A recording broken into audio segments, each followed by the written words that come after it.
Hello বন্ধুরা, আমি লিজা। আজ আবার তোমাদের ভালোবাসা পাওয়ার জন্য রান্নায় হাতেখড়িতে খুব সাধারণ একটা রেসিপি নিয়ে চলে এলাম। ভাতের প্রথম পাতে পুষ্টিকর ও সুস্বাদু একটা রেসিপি তোমাদের সাথে আজকে শেয়ার করতে চলে এসেছি। চলো দেখে নেওয়া যাক। আমি কড়াই বসিয়ে কড়াইতে একটু সর্ষের তেল দিয়ে দিচ্ছি অল্প পরিমাণে। কিছু চিনে বাদাম নিয়ে নিয়েছি। গরম হয়ে গেছে তেল, দিয়ে দিলাম ভাজার জন্য।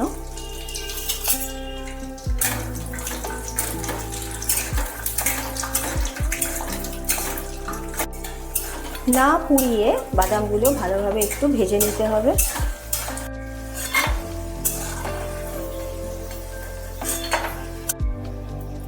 এক আঁটি আমি নিয়ে নিয়েছি নোটে শাক, লাল নোটে যেগুলো হয় সেগুলো আমি এক আঁটি নিয়ে ভালোভাবে সুন্দর করে কুচিয়ে নিয়েছি। নিয়ে কি করেছি, ধুয়েছি খুব ভালো করে। ভীষণ মাটি থাকে, তোমরা সবাই সেটা জানো যে নোটে শাকের গোড়াতে খুব মাটি থাকে, এমনকি নোটে শাকের পাতাতেও কিন্তু মাটিগুলো না বসে বসে থাকে। সেই জন্য খুব ভালোভাবে ভিজিয়ে রেখে কিছুক্ষণ ধুয়ে নিয়েছি। বাকি তেলটার মধ্যে কিছু ফোড়ন দিয়ে নিচ্ছি। দিয়ে দিয়েছি একটা তেজপাতা, একটা পাকা লঙ্কা দিলাম একটা ছোট দেখে কাঁচা লঙ্কা। কাঁচা লঙ্কাটা ছোট এই কারণে দিলাম, এই কাঁচা লঙ্কাগুলো খুব ঝাল। আর দিচ্ছি অল্প পরিমাণে পাঁচ ফোড়ন।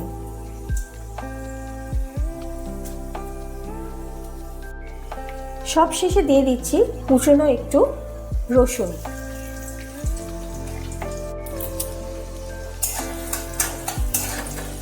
ভালো করে ফোড়নটা একটু নেড়ে নিতে হবে যাতে পুড়ে না যায়। গ্যাসের ফ্লেমকে আমি একেবারে সিম করে দিয়েছি। যেহেতু একটু রসুন কুচি দেওয়া আছে, সেই জন্য এই মশলাটা ভাজলে একটা সুন্দর গন্ধ যখন বেরোবে, তখন আমি কেটে রাখা, ধুয়ে ভালোভাবে রাখা যে শাক আছে সেটা আমি দিয়ে দেবো।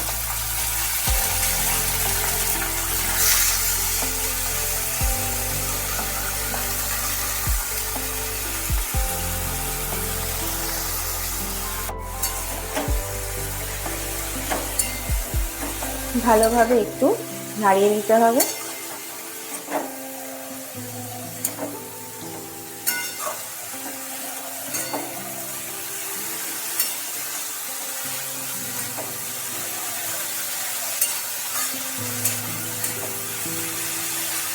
গ্যাসের ফ্লেমকে মিডিয়ামে রেখে আমি দিয়ে দিচ্ছি স্বাদ মতো একটু লবণ, আর দিচ্ছি পরিমাণ মতো হলুদ।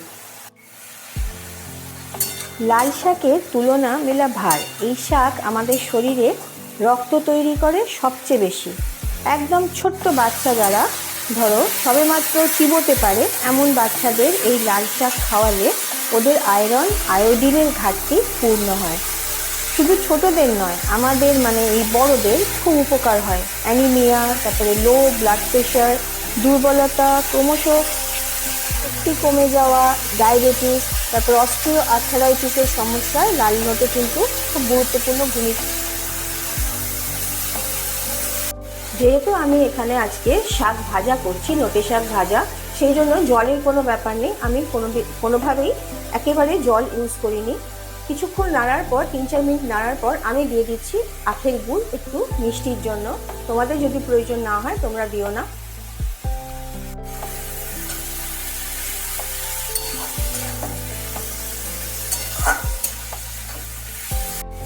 আখের গুড় দেওয়ার পর ভালোভাবে শাকের সাথে মিশিয়ে নিয়ে নেড়ে নিতে হবে।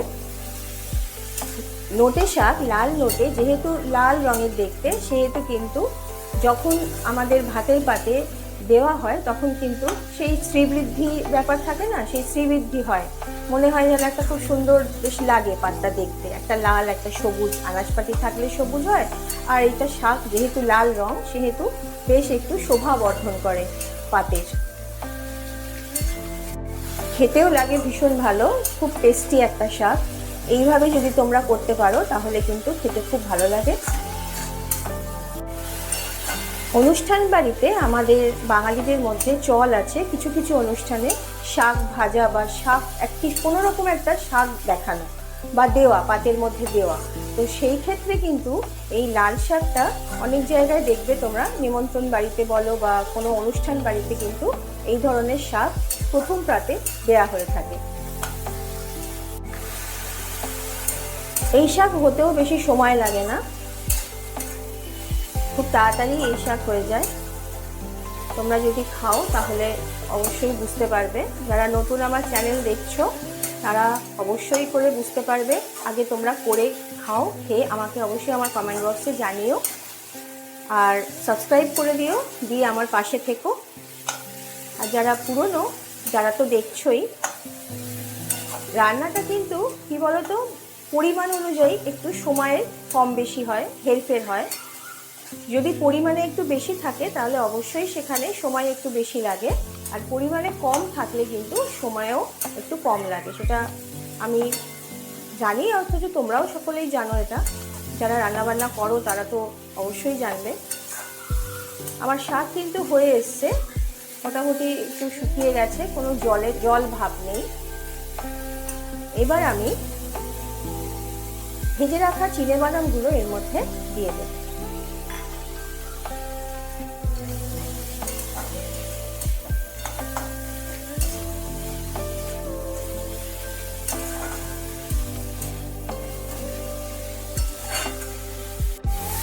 এই নোটে শাক ভাজার মধ্যে কিন্তু কিছুই এমন ব্যাপার নেই, যেভাবে শাক ভাজা হয় সেভাবেই ভাজা হচ্ছে, কিন্তু প্রত্যেকটা রান্নার ধরন কিন্তু আলাদা হয়। তোমরা যারা রান্না করো তারা তো বুঝতেই পারবে।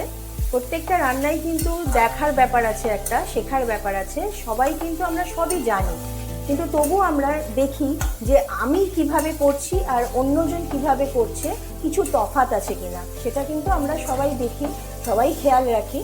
যার জন্য আমি আজকে এই নোটে শাকটা যেভাবে করলাম, তোমরা হয়তো অন্যভাবে করো, কিন্তু আমার করার সাথে তোমাদের করার একটু মিল থাকলেও কিছুটা একটু আলাদা হয়। এটা তো সব রান্নাতেই হয়ে থাকে। আমিও ব্যতিক্রম নই, তোমরাও ব্যতিক্রম নও। ব্যতিক্রম এটাই যে রান্নাটা এক একজনে এক এক রকম করে, মশলা এক এক রকম দেয়, তার জন্য টেস্ট আলাদা হয়। এটা তো জানা কথা, এগুলো তো খুব কমন ব্যাপার। বর্ষা পড়ে গেছে কিন্তু, জানো তো, এখন আর সেই ওই কাঠফাটা রোদ্দুর যদিও নেই বলবো না, কারণ এখনকার রোদটা এমনই, যখনই ওঠে তখনই ভীষণ কষ্টদায়ক হয়ে যায় সকলের জন্যই।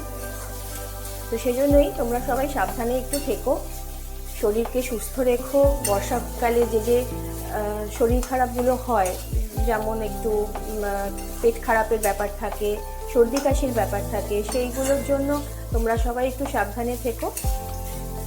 তার সাথে আমিও তো অবশ্যই থাকবো। এবার আমি এর মধ্যে দিয়ে দিচ্ছি একটু পোস্ত।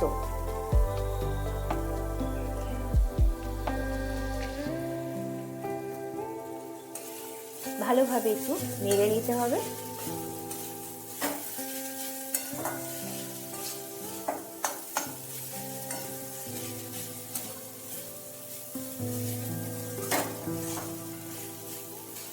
খুব সুন্দর লাগে এই পোস্ত দিয়ে খেলে, ভাজা বাদামগুলো মুখে পড়ে, তার সাথে রসুন দেওয়া আছে।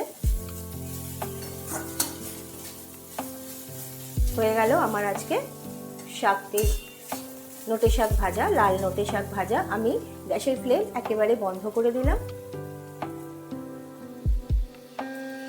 নিয়ে নিচ্ছি একটা পাত্রে।